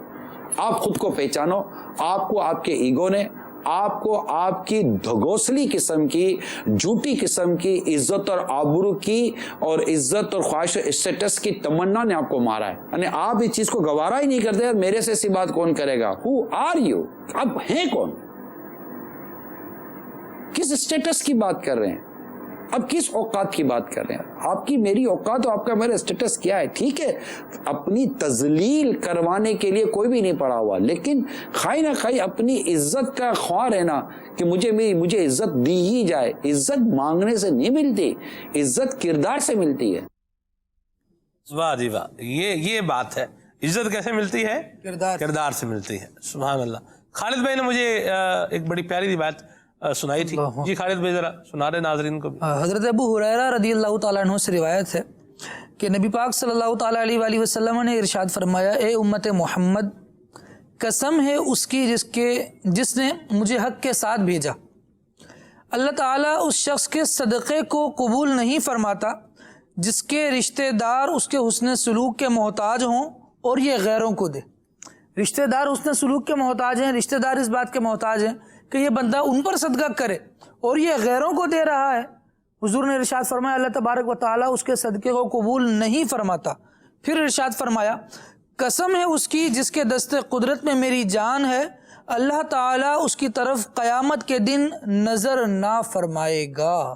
ہم ذرا غور کر لیں کہ لوگوں میں تو ہم بڑے سخی مشہور ہوں شاید, اور رشتہ داری ہمارے کرم کے, ہمارے دولت کے, یا ہماری پاس جو کچھ اللہ تبارک و تعالیٰ نے عطا فرمایا ہے اس کے محتاج ہوں, اس کے لیے ترس رہے ہوں. ہمیں یہ طرز عمل اختیار نہیں کرنا چاہیے, بلکہ ایک روایت میں حضور نے ارشاد فرمایا کہ اپنے رشتہ دار کو صدقہ دو کہ یہ 2 صدقوں کے برابر ہے. واہ واہ.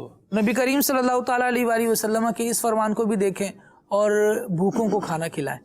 یقین کریں کہ ایسے دل کی دعائیں نکلتی ہیں نا. یہ امام غزالی رحمۃ اللہ تعالیٰ علیہ کا ایک فرمان, ایک قول مفتی قاسم صاحب نے بیان فرمایا پچھلے دنوں کسی سلسلے میں.